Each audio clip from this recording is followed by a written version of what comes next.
There's a ton of conversations around, hey, do what you love, like, and figure it out. Like it will generate revenue at some point. It will, if you are following your purpose, then you are going to be happy forever. And it's like, okay, those are really good things. And I'm trying to actually hear those myself. But at the same time, what it does do is a lot of times it overlooks the amount of hard work and sacrifice that it does take to achieve what you want to achieve. So it's very much like, no, that's not your purpose because it doesn't make you happy. Go do this. Well, guess what? There's times that you could be doing exactly what you're designed to do, and it's really hard and it's not fun, and you're not happy. And you've got to push through those things, because those hard times are what are sharpening your sword. They are crafting you to be prepared for when you do actually get to the level that you're capable of being at.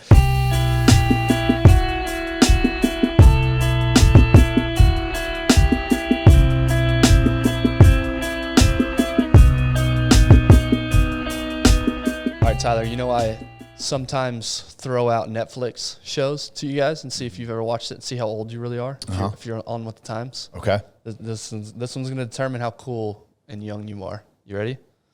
Have you seen Squid Game? I've not seen it. I am familiar with it. Have you heard of it? I have heard of it. Okay. I have heard of it. That was like the big Halloween thing this year, right? Yeah. Where'd you hear? What do you know about it? That it's a bunch of child games on this show. And then I don't know. I've seen the picture. Yeah. On the Netflix. On the Netflix. And they've got like a mask on, right? Yeah. So that's it. That's all you know. That's all I know. There you go. Well, I'm actually late to the game. I just consumed it a couple of weeks ago. Okay. And it's to set the stage, it's the show, and you're exactly right. Is it like a game show or is it a like drama? It's neither one. Well, I guess it's a drama. I guess you'd call it a drama. Okay. Let me just tell you. So the idea is it's these low lifes, for lack of a better term. It takes place in Korea. That's the scene. It takes place in Korea. And it's these people that are either in they're all in massive debt of some sort, financial debt. You know, they owe money. They're not doing really well with their lives. And this founder, this creator, snatches up or gets all these people to commit to come playing these children's games. And at the end, there's one winner and there's a prize money, like more money than they. Basically, the idea is they can now pay off their debts and do all that stuff. So he entices these people. He doesn't force anybody into it, but he entices these people with the money. Well, what they soon find out is these games, they talk about, like for instance, the first game is red light, green light. Remember that game as a kid? Like somebody's standing and they say red light. There was like some NFL like parodies on it. Yeah. Or not parodies, like celebrations. This took off. This was why, which is fascinating to me how some of these shows everybody in the world watches it, it seems like. Yeah. So the first game is red light, green light. Well, so the idea of red light, green light is you run when they say green light, and then when they say red light, you got to stop and you got to be still.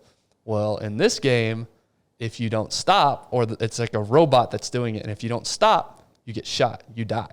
Like you literally die. That's how you get eliminated from. You literally die. And so it's either you make money or you die. Yeah. And so it's 8 games. All get a little bit more difficult, as they go, and literally the punishment is death. So there's one winner at the end, and I don't want to spoil it if you want to watch it. It's a very bizarre, odd show. You're into these bizarre ones. I'm telling you. First it was you. Now it's very dark and twisted for sure. Don't go in thinking there's going to be some feel good show. It's pretty wild. And like kids are watching this show? No, there's no chance. No way. It's kid games, but it's definitely for adults. See, it's funny because like Halloween, it seemed like it was like very much a bunch of kids dressed up as like Squid Game. They might have been, but I know my kids aren't watching that show. It's like we're talking like and at one point they make the players turn on each other. Like 2 of the players fight. They have this big barracks that they stay in, and 2 of the players fight, and one of them kills the other. And everybody's thinking they're going to come help. These game creators are going to come help, but they let it happen. And so now there's incentive to kill your competitors because everybody's competing for. Yeah, so if they're dead. Yeah, so if they're dead, that's one less competitor. And every time, and it's very bizarre, every time somebody dies, there's this big piggy bank, and they put more money. So you're seeing tangibly the reward for killing somebody or for somebody being eliminated. It's a wild. It's absolutely. It's not a wholesome like going into a show. So, and I guess my point in bringing all that, it's fascinating to me how shows can just take off out of nowhere. Yeah. They can go viral. Yeah. I don't know. It's really bizarre. I mean, shoot, you spend 10 minutes going through Netflix and you see how many shows are out there. And it's like, what is it about these shows? Do you think it's just shock value? Do you think it's unique. It's unlike any show you've seen. Okay. Well, I say that. Think Hunger Games. Yeah. But I was going to say, it sounds a lot It's like a little bit like Hunger Games, just with kids' games. It's darker. I guess, and it's darker. Yeah, it's much darker. Is it in English or is it subtitles? So the way I watched it was you could tell they're speaking Korean, but it's English. Over. Yeah, it's English. So that's the weird thing is you're watching the old school karate movies. Yeah. Yes. So, and the first episode's a little, because they're setting it all up. Yeah. So the first episode I was like, what's the big hype here? Yeah. But the second episode, you get into it for sure. So, all right. So if you have, I think it's 8 or 9 episodes. If you have 8 or 9 hours to kill at some point, which you don't, but if you do, check out Squid Game. But don't tell that I told you. I didn't tell you to watch it. Okay. Next week, Thanksgiving break, if you'll have some time. Yeah, exactly. There you go. Speaking of wellness. There we go. Speaking of wholesome and things that are good for your brain. And being alive.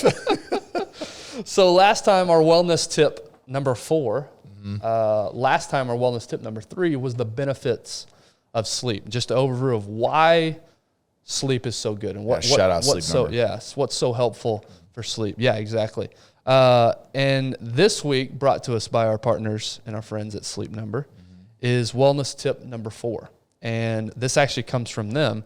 And this is 5 steps to get better sleep. And these are, so last time we talked about the benefits of sleep. So now it's like, well, that's great. I hear the benefits, but how do I actually do it? Yeah. Do you struggle with sleep at all, by the way? Have I asked you this? Yes, as of late, yes. Yeah. So I never did. Yeah. Never. Sleep was never an issue. Like I was the guy that I'd walk in and my wife would want to have a conversation and I'd be asleep 3 sentences into it. And I'd go through the night. That's how I am. And I would say the last 3 or 4 years, it's completely shifted where she's exhausted. She gets into bed, she's out, and I'm sitting there like mind going a million miles an hour. And, it's a lot of it's self-inflicted because like my mind, and then I try to do this and I try to do that and then I get going. But yes, so once I go to sleep for the most part, and then I'm excited because I guess when this airs, tomorrow, I'll be 1 day away from getting my Sleep Number installed, my Sleep Number bed installed. And so I've had like back issues more so. So I've been like uncomfortable because we have an old mattress. I mean, we've been on that mattress for like 7 or 8 years. Yeah. So I've got my little canyon in the bed, and I'm excited. Just wait till you get it, dude. Because I had a competitor mattress for the longest time. To be honest with you, when I got this bed a few days ago, I was thinking, there's no way it's going to be as good. Yeah. And it's just wait. Okay. We'll talk about it after you've experienced your first. So anyway, 5 tips. Now I'm like you used to be. I'm literally, as soon as my head hits the pillow, I'm out. And I've actually been told that's actually a sign that I am sleep deprived, which I didn't know. They say you shouldn't necessarily go to sleep that fast. It means you're too exhausted. But I guess intuitively I do these 5 things, but sleep's not an issue for me, thankfully. Thank goodness. But if it is an issue for you, I know it's an issue for Darren. If it is an issue for you, hopefully, implementing these 5 tips from Sleep Number will actually be beneficial and helpful to you. So tip number 1, 5 steps to better sleep. Tip number 1 is know your bedtime and stick to one sleep schedule. Now this one's hard, right? And I'll speak for me personally. I wake up early during the week and it's really hard, but I've started to do this because of this tip. I've started to wake up at least within 30 minutes of my normal wake up time. But that's a really bizarre concept if you wake up super early during the week to think, I got to do that on Saturday and Sunday too. So the idea behind this is you go to bed at about the same time and wake up at about the same time, no matter what day of the week it is. So I think most of us think during the week we're going to be super strict. Weekends, I'm going to stay up till midnight, wake up at 8, right? The problem with that is, and again, I'm no expert. This is according to Sleep Number. The problem with that is that it gets you out of your sleep rhythm. Yeah. And so you actually, you might technically be getting more hours of sleep, but you actually get that groggy feeling. Your body's gotten used to a sleep rhythm that now that you're getting out of that. So their suggestion, sleep tip number 1, is try to go to bed and wake up within 30 minutes of each day. On the wake up and the go to sleep. Try to keep that consistent. So what happens? What do you think? I mean, what happens if, let's say, you've got something like you go to a concert or a date night or you're hanging with friends and you're later, right? So you get home at 11:30, 12 o'clock. Right. Do you still try to get up at the same time? Do you just have less sleep that day? Yeah, what's better? That's a good question. I guess that would be for the actual sleep experts. Yeah. For me personally, I do give myself a little bit more time to sleep in that morning. Yeah. I'll just, because the first thing I do when I wake up typically is work out. So I'll just not work out that next day. Yeah. Something like that. Yeah. But the idea is that all of your bodily functions, everything goes along smoother if it's in more of a rhythm. Okay. And if you're just sporadic with everything, it just knocks everything else out of rhythm. Sleep tip number 2, or step number 2 to get better sleep. Eliminate all caffeine starting at 2 p.m. So I don't know if you knew this, but caffeine has what's called a half-life of about 8 hours, which means that it's still effective in your system during this time. Now, I recognize I'm talking to the man who consumes more caffeine than anybody I've ever met in my life. So for you, maybe this step isn't applicable. Maybe you can drink a Monster Red Line at 5 p.m. and you're going to go to bed and be just fine. I'll be honest with you. I've taken a pre-workout at 7 o'clock, worked out, and I was asleep by 9:30, 10. Like no issues. Do you feel like you had still great sleep that night? I think so. Yeah. I typically, if I work out at night, the workout wakes me up probably more than the caffeine does. At this point right now, like you said, I've got to really address my caffeine issue just because it's more placebo than it is anything. Just because I'm desensitized to it. Right. Which is not good. No, it's not good at all. Not at all. But yeah, so again, it's case by case, but this makes sense because I know like if my wife has a coffee at 3 o'clock, she's not sleeping. Yeah. Yeah. So you've got to be very, very conscious of when you're consuming a stimulant, because then that does affect your sleep, keeps you up later, or you don't hit that restful. And that's the other thing too, is hitting certain levels of sleep. Right. It affects that. You may actually think that you're asleep, but you're not hitting the levels of sleep that you need to. No, and that's exactly the point I was about to make. Yes, some of us are more sensitive to caffeine than others, and you and I'm honestly not that sensitive to caffeine. But I think their point is, some people it may affect and they may not be able to fall asleep. Yeah. Others like you and I, maybe we can still fall asleep, but we're not getting into those deep stages of sleep that we would normally get because that caffeine is still in our system. So it can either prevent you from falling asleep or it can prevent you from getting quality sleep. Right. So just be mindful, especially if you're more sensitive, be mindful of, and I don't think there's anything magical about 2 p.m. I think that's just more of in line with most people probably go to bed at 9 or 10 o'clock. And so that gives that caffeine time to kind of cruise through your system. So keep in mind that if you have trouble sleeping and you are sensitive to caffeine, maybe try eliminating it starting at 2 p.m. Number 3, no alcohol within 3 hours of bedtime. So same concept as caffeine, alcohol actually keeps you from reaching the deep stages of sleep. Now, again, maybe you don't have an issue falling asleep, but it actually prevents you from reaching those deep stages of sleep. It dehydrates you, and depending on how much you drink, it can actually wake you up in the middle of the night, and that's usually go to the bathroom. So anytime you're waking up in the middle of the night, that's not a great thing for your sleep rhythm. And this is so contrary to like very, very common practice is like, oh, I need to drink a glass of wine before I go to sleep, or I need to have a whiskey, or I need whatever, right?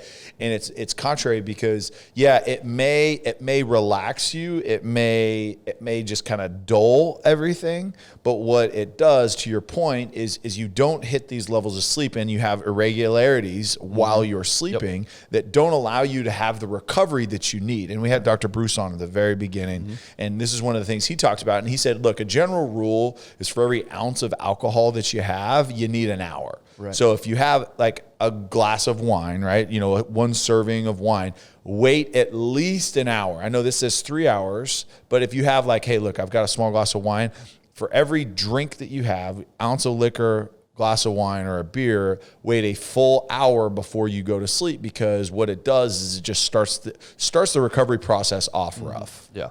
So Thankfully, I don't really ever drink, so this isn't an issue. But yeah, if you think alcohol is helping you go to sleep, maybe it does, but they're showing that you're not getting that restful sleep. You're not getting those deep stages of sleep. Yeah. So point is, if you're a drinker, start drinking at 2 p.m. There you go. That's exactly the point. Exactly.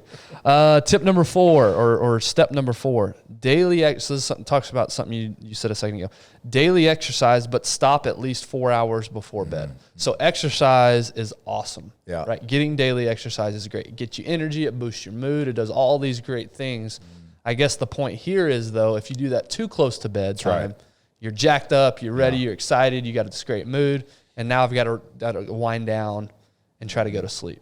Those things don't really work. So get your exercise, but hopefully it can be earlier on during the day so that you're not trying to battle with your sleep. That's right. Give yourself time to wind down. So this was really a big deal. It's partly the caffeine too, but when I was playing, is we'd have a night game. And, 7:30 kickoff, we'd play, and then, game's over, 10:30. I couldn't go to sleep until 3, 4 o'clock just because the amount of energy, that I used during the game, it got my system so heightened and so alert and functioning and clicking on all cylinders. Like working out does the same thing. And so, like, even in college, I had this weird deal. I loved working out at night. One, because the gym was typically empty. Yep. And it was like, okay, I could go do it. And like, I don't know, maybe just an ego thing where it's like, okay, I'm working when everyone's asleep kind of deal. I'm working Friday night when everybody's at the bar. And maybe it was that. But then I'd come home and then I'd be like, all right, I'm going to clean the house at 10 p.m. or 11 p.m. Because it's like you got so much juice. And so what it does, right, is it elevates your metabolic system and you just get going. And then it's like, for that thing to ramp down, it takes some time. Yeah. Yep. And last but not least, and this one speaks to more about what you do in the morning that sets you up for that night's sleep, is 15 minutes of morning sunlight each morning. So it says getting outside in the sun for 15 minutes each morning helps regulate the production of melatonin, and melatonin is your sleep hormone. Internal body clock runs on a 24-hour schedule and functions best when you're exposed to a regular pattern of light and dark. I think this goes back to our early times as human beings when we would get up with the sun and go to bed with the sun, at sundown. So it's just that light exposure first thing in the morning, kind of get your body clock going. Yeah. And then that 24-hour, clock starts and it kind of just leads you into a normal pattern throughout the day, which leads you into your nighttime. So for those of you that may be up early, like Ben and myself, now it's been a journey, but now, I work out at 5 o'clock. So there's not light. So what can you do? And one thing is I went to a neurological seminar talking about like brain function and maximizing. And one of the things that he talked about was to get up out of bed in the morning. It's really important to turn a light on. So like if you have a spouse or you have somebody, go into the bathroom, turn the light on. Don't ease into it. Turn a light on right away, because that's what wakes you up. That's what gets you going, and that's what turns your system on. Like you talked about, the healthy balance of light and dark. But if you're just kind of like creeping around in the dark, it takes a little while for you to get up.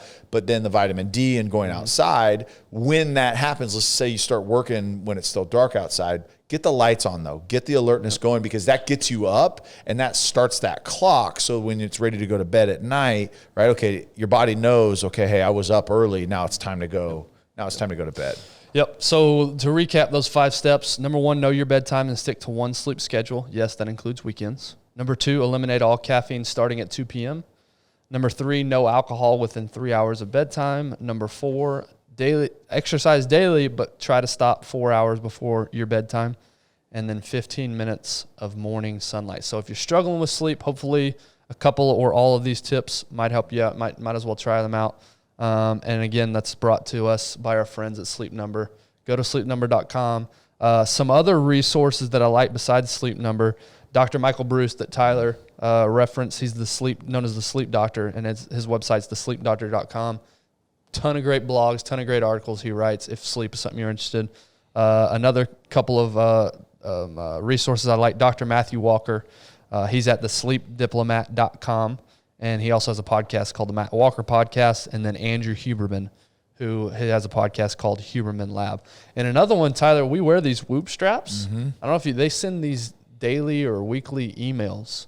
And sometimes it's more all about wellness, but a lot of times it has to do with sleep. Very, very focused on recovery for sure. Yeah, and so they're a great resource. So if you're confused, you want to get to know more, definitely go check out one of those resources to help you guys get better sleep. And listen, we spent a lot of time on this wellness segment for a reason, because the importance of recovery, the importance of sleep, it really is. You think, okay, I work hard, I grind. Like there's this pride associated with working really hard. Well, you need to equally work as hard for the recovery and sleep aspect, because it is just as, if not more important. You're talking about lack of sleep and recovery, what that does to your actual physical body, right? You carry more body fat. Your metabolism doesn't work the same. So all of these things work together, and we wanted to spend some extra time on the actual sleep aspect of it. And thank you to Sleep Number, our partner, provided some information. Make sure to go check them out. Make sure to go either on their website or go into a store, because now they can provide you with the actual products to help elevate that level of sleep. Definitely. So, all right. What are we on to, man? Yeah, on to what we were talking about this morning off camera and off air. And I think it's a relevant topic. At least it is for me and for you and for a lot of us. And I'm assuming people listening, at some point you're going to go through this phase. And it's the phase of doubt. So whatever it is that you're pursuing, whether it's a fitness goal, whether it's a personal, achievement goal, whether it's a business goal, at some point you're going to go through a phase where you're wondering, is this the right path for me? Am I doing the right things on this path? I know this is what I want, but am I even heading in the right direction? Or am I going completely opposite of where I should go? I think we all have these moments. Some of us maybe longer than others, where we doubt if we're doing the right things. And I think for me, that the instance I think of, or that first comes to mind, is in what we do in our day job today. Our job is 100% commission-based. There is no salary. There is no security. It's all about what can you generate lately? What have you generated lately? And it's all eat what you kill type mentality, which is great. It's got its great things. But there's a lot of doubt, at least for me, that comes into play, because I'm always constantly second guessing myself. Yeah. Am I doing enough? Am I making the right decisions? Am I studying enough? Do I know enough? Am I worthy enough? Can I make it in this business? Yeah. Am I one of the few? Because our business is a large attrition rate. Yeah. So why am I one of the few that can do it? Yeah. And so these doubts creep into my mind, and it's literally a daily battle for me of doubt, of wondering if I'm headed down the right path. Yeah, and I think too, the other level of doubt that we all face or have faced at some point, for the most part, is, okay, have I put enough time in to know if I can make it? Yep. At what point do I say, hey, look, like I'm not happy, or I'm not reaching these levels, or have I done everything that I can, and it's just not, this isn't what I should be doing. Or is this my purpose? Is this what I was created to do, right? These are all these things. And one, there's some good and bad right now, I think, in our culture. And it's like, there's a ton of conversations around, hey, do what you love, like, and figure it out. Like it will generate revenue at some point. It will, if you are following your purpose, then you're going to be happy forever. And it's like, okay, those are really good things. And I'm trying to actually hear those myself. But at the same time, what it does do is a lot of times it overlooks the amount of hard work and sacrifice that it does take to achieve what you want to achieve. So it's very much like, no, that's not your purpose because it doesn't make you happy. Go do this. Well, guess what? There's times that you could be doing exactly what you're designed to do, and it's really hard and it's not fun, and you're not happy. And you've got to push through those things, because those hard times are what are sharpening your sword. They're crafting you to be prepared for when you do actually get to the level that you're capable of being at. And we overlook those hard times as like, oh, no, like that's a roadblock. I need to go a different way. Like I need to follow the detour sign around. It's like, no. There's some times that you just got to put your shoulder into that freaking road divider, and you just need to keep pushing, because that's going to get you strong enough to actually follow through when you've got 10, 20, 100, 1,000 employees working for you, and they're relying on you to actually know and have the experience and endurance to continue when times are tough then. Yeah, and I think I've heard that enough, and I know that to be true enough. However, for me, and I'm not asking for, you to have all the answers. I guess I'm just thinking out loud here. That's my biggest struggle.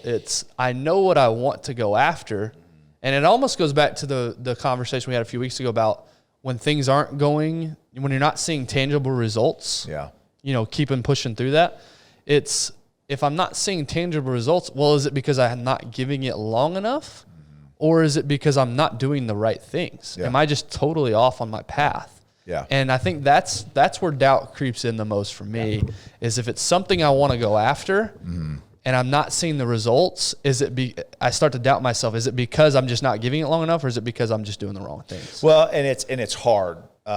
It's hard because, one, doubt requires trust in yourself and trust in those around you.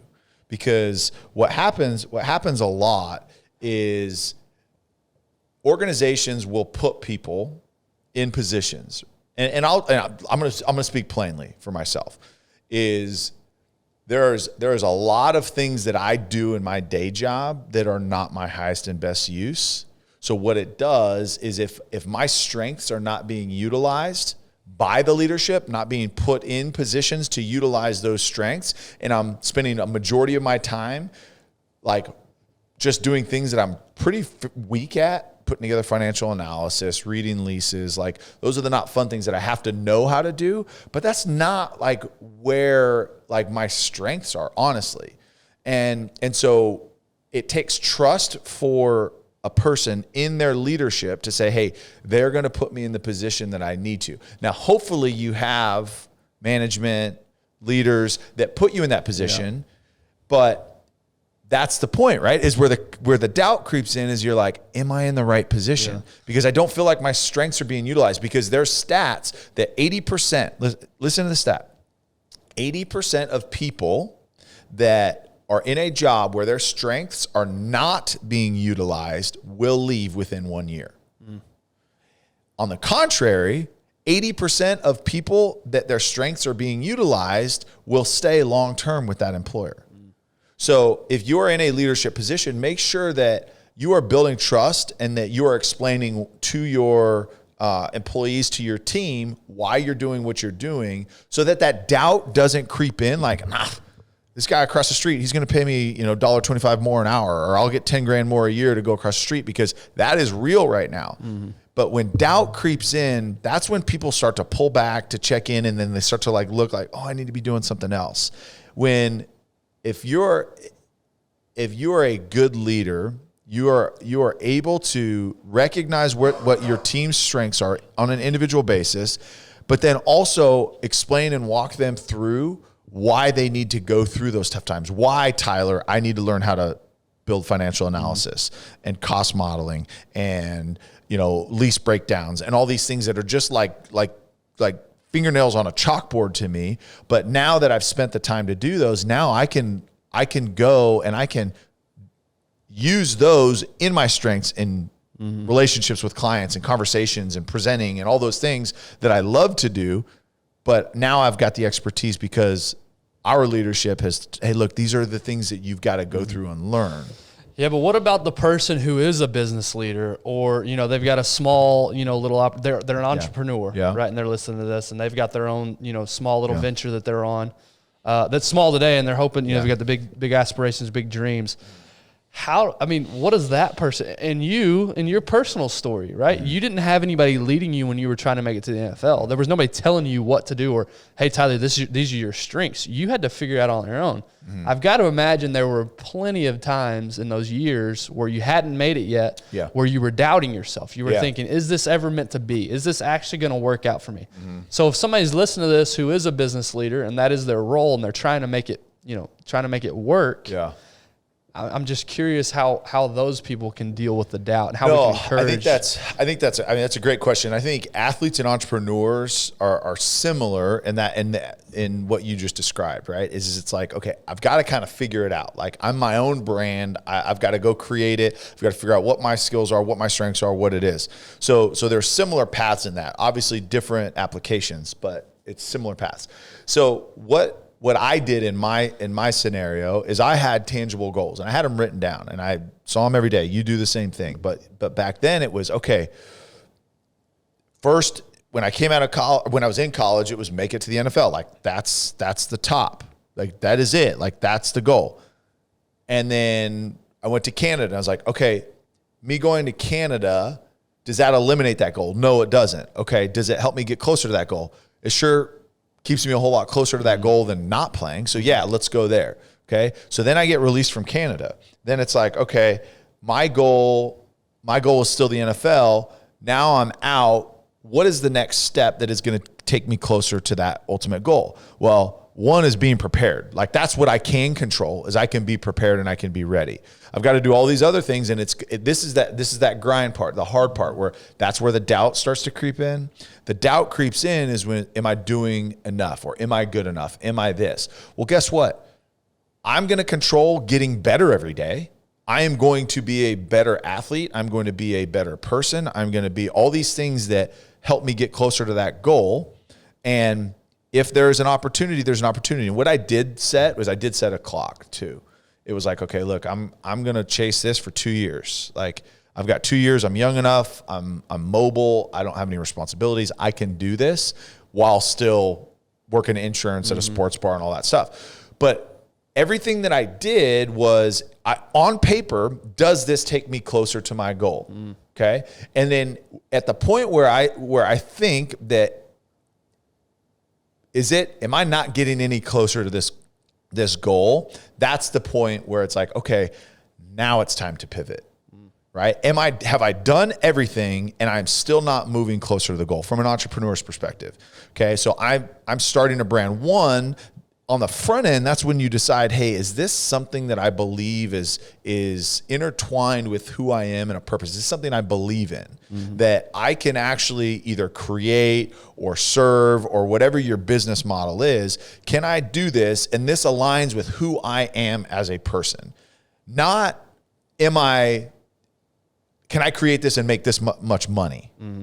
Right. And this is one thing that kind of a recent mentor has taught me is creating businesses not with monetary goals. Like, those are there, but what is your mission statement? Your mission's like, for my mentor, it's to create 1 million leaders. Like, that's what he wants to do. So that's a tangible goal that, okay, hey, our team is working at going out and creating more leaders in organizations by training them, giving them processes, doing all these things. And so it's not like this monetary goal, because aligned internally with him as a purpose, the purpose, and he believes in it, is, I want to create leaders. I can do that. I know that I can do that because I want to do that. Okay, now the secondary goal is the revenue, because I've got to pay my people. Like, it's got to make sense. It's got to pencil out. But from an entrepreneur aspect, if you don't have these goals written out on, okay, hey, here's the top. Where do I want to be? Okay, now what are the steps that get me there? And if there's a point where, okay, hey, I'm at this point, I'm not saying quit, but I'm not moving. Okay, what do I have to do to get around that roadblock? Not like take a whole different route and drop that deal because it's not working, because it's hard. It's, okay, now what other strategy can I use? And then if you get to the point where it's like, I've exhausted every other avenue to get over this hurdle, then it's like, okay, it's time, right? Give yourself a time, but you've got to have these tangible goals written out. If you are in an abstract space, you've got to create structure. You've got to create it, because otherwise you're just going to be wandering. All right, we're going to take a quick break from the episode and recognize an opportunity that we all have. If you are having a hard week, or you just need some R&R, here's what you got to do: is you got to drive up 75 north, cross the Red River to Durant, Oklahoma, to Choctaw Casino and Resort. It is the best getaway that you can get if you're in the Dallas area by far. And guess what? If you're listening from somewhere outside of DFW, say you're in South Texas or you're in another state, which we've got some listeners in other states, fly into Dallas, drive up. It is worth every penny. You don't have to go to Vegas anymore to have a world-class experience at a world-class resort and casino. Yeah, we talk about the restaurants that are up there, those steakhouses. We talk about the concert venue. We had a conversation with Aaron Watson previously, and he talked about the intimacy. Every single seat in that concert venue is right on top. And there's not a bad seat in the house. There's not. And so these artists talk about it's one of the best places to play. And so go check out yourself a concert at the Spa, the brand new expansion. I mean, it's just such a good time. To your point, Tyler, if you need a break, things are getting crazy, times are tough, get up there, get up to Choctaw Casino Resort, have yourself a great time. We experience it. We love it. They're doing great things in the community. Can't say enough good things, and we're so grateful for their partnership. That's Choctaw Casino Resort. Go check them out. Now back to the episode. There's companies that I've invested in that great concept, great idea. The market needs it. And it's just like, we're going to figure it out. We're going to try this. And then we're going to try that. And we're going to try this. But there was no actual tangible goal written out with a map. And I say map, I'm talking like the map starts in a straight line. It ends up looking like an actual like mountain road, right? Because it does change. But it's ultimately always going to that goal. When you get lost is when you're, okay, I'm going to go to Denver. Okay, now I'm going to go to New Mexico. Now I'm going to go to Wichita, Kansas. Now I'm going to go to... now I'm going to go to Jackson Hole, Wyoming. When you're going all these different directions and you don't have your eyes fixed on that one tangible goal. For me, early on, it was football. And then right now I'm going through the same thing and creating, okay, hey, within real estate, within my career after football, what is that ultimate goal that I'm ultimately working for? And that's where I think that I've fallen short because I've been so focused on getting educated, getting trained, getting experience, getting relationships, getting network, getting all these things that I had lost sight of what is that number one goal that I'm working for, because that's when you get lost and that's when doubt creeps in and then doubt takes over because that's when I'm not good enough. Right. I'm not this because what is my ultimate goal? Like if you don't have that ultimate goal, then you have nothing to work towards. Yeah, I think my two biggest major roadblocks and everything you're saying are I'm very results driven. Mm-hmm.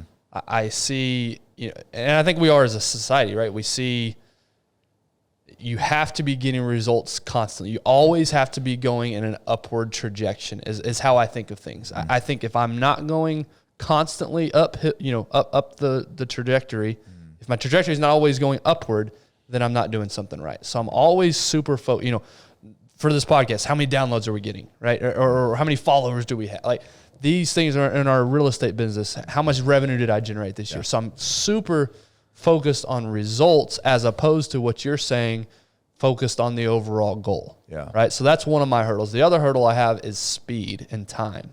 Yeah. And I always think, because there's enough examples out there in the world of people who did it immediately that I think I should be one of those That's the carrot, ones. Right? That's the carrot. That's the carrot. There's enough of those examples to think, okay, I can be one of those ones. And if I'm being honest with myself, that's me trying to take shortcuts. I was like, do you want to be that person? Right. That's me hoping that I can skip steps to get there quicker. Yeah. And so that's my other roadblock is the time and just realizing and having the maturity to know, hey, these goals, these big, massive goals that you have, it just takes time. Mm-hmm. Just because it's not happening tomorrow doesn't mean you're doing anything wrong. Doesn't mean that you're off. It just means it just takes time. You could be doing literally everything right, and things just take years to accomplish in most cases. Now, again, you could catch fire. Something really good could happen. Again, there's enough of those examples out there that keep me, that's where the doubt creeps in. It's like, well, it didn't take off. I didn't go viral overnight. Yeah. My business, I didn't land that $1 million fee in one meeting, one random cold call like that dude over there on the other side of town did. So I must not be doing things correctly. I must not be on the right path. Yeah. Those are the biggest things when I think of doubt, at least in my business life. So think about who's the richest person in the world. I mean, I don't know literally, but I can name what. Oh, literally. Is it Bezos? Is it Bezos? Yeah. So you think about a guy like that, and the time is a great point because, and we talk about this all the time, instant gratification, we want it. The reality is, like you and I, we've been in real estate about the same time, about the same amount of time. I think you came in I'm sorry. We came to the same company. I've been in it. I was in it about 7 or 8 months before you. Yeah, I think a little bit longer, but we literally joined the same firm within a month of each other. Right. Yeah. Okay. So then I have a year on you. So if we look at it, we've really only been in the industry for like 5 years. Yeah, I've been doing it it'll be 4 years next week. Actually. Yeah. So 4 years.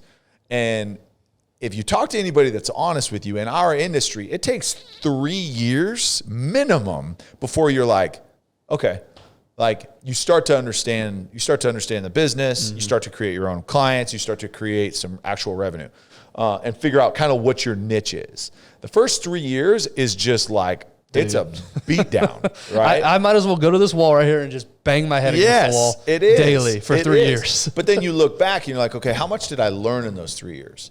And so even if you're an entrepreneur, you're like, yeah, I mean, I got to make $1 million in my first, because you read all these books, make $1 million in a year. And look, Ryan is an awesome coach, and he does some amazing things. I'm not saying that's the wrong way, because you need to have tangible goals if that's within your plan. But we're so much like, hey, I need to create a business, and I need to make $1 million in year 1, and then I need to make 2.5 in year 2, and then I need to make 10 in year 3, and then I'm going to sell, and I'm going to make $50 million. Like, and that's the plan.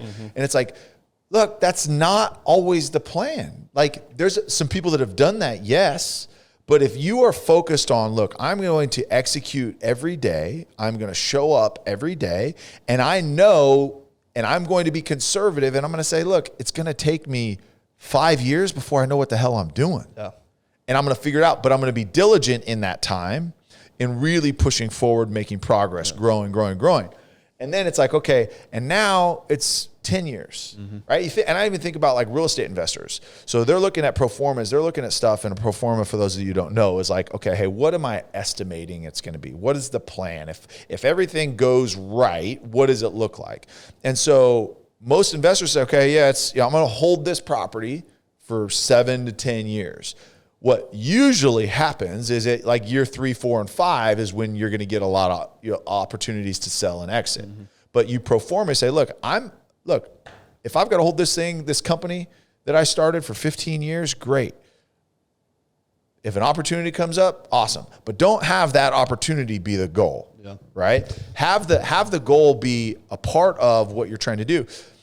And back to the whole reason for this conversation is, if you have this path and plan, and you're tracking progress, and you're knowing what's working, and you're knowing what doesn't work, that's when, okay, that's a shield for doubt.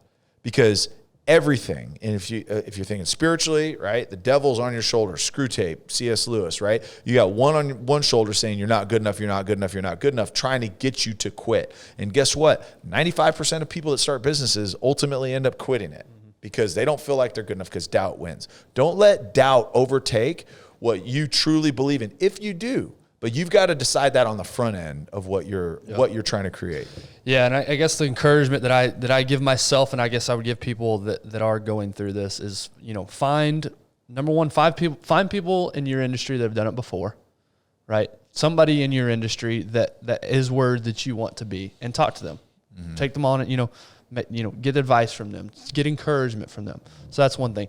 What are you listening to, right? What encouraging, podcasts, music, whatever it is that sermons, whatever it is that you listen to, what are you consuming along the way? Because the more negative I bring in, the more doubt creeps in. And when I listen to good things, the more positive. So those are the two things. And then the third thing I do is I remind myself, you said it a second ago, Bezos started in 1999 in his garage. Yeah. Now he's got the biggest company. But how old was he even then when he started it? So that was dang near 30 years ago. 30 years ago. And he was 30 years old when he started that? Right. So if he had gone in 1999 and then by 2001 it wasn't a $1 trillion company, and that's like you and me starting a business in our garage today. Right.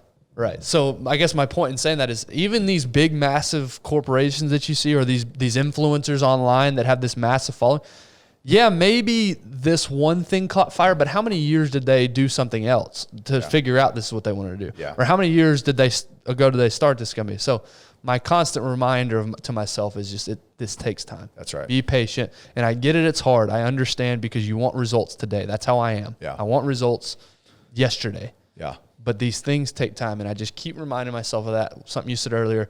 I wake up, it's a cliche, but you wake up daily and you think about, all right, the only thing, literally all I have in my control is this day, is today.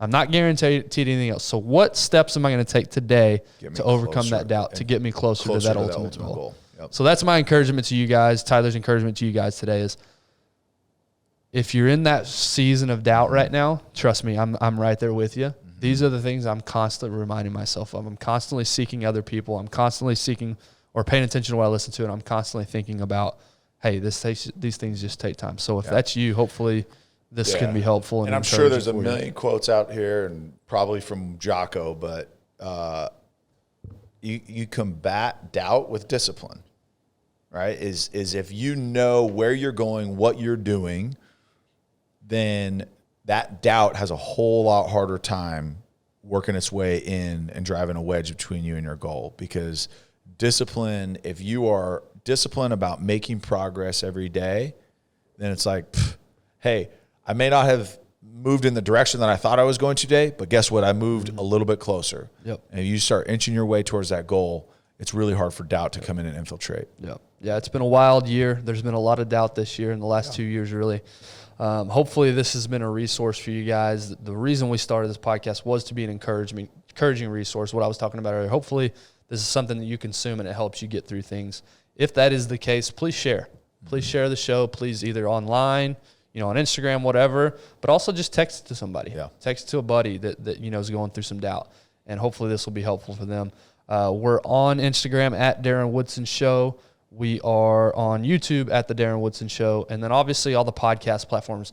I know it may seem weird, to give a 5-star rating and a review, but that really does help us out. It gets us exposure to other people. So if you haven't left a rating yet or a review and you've listened to this, please, that would be really helpful to us. We've got a big, massive announcement coming up. That's all we're going to say about it right now. We've got a big announcement we'll reveal here coming up in December, but I think it's going to be something you guys are really going to enjoy.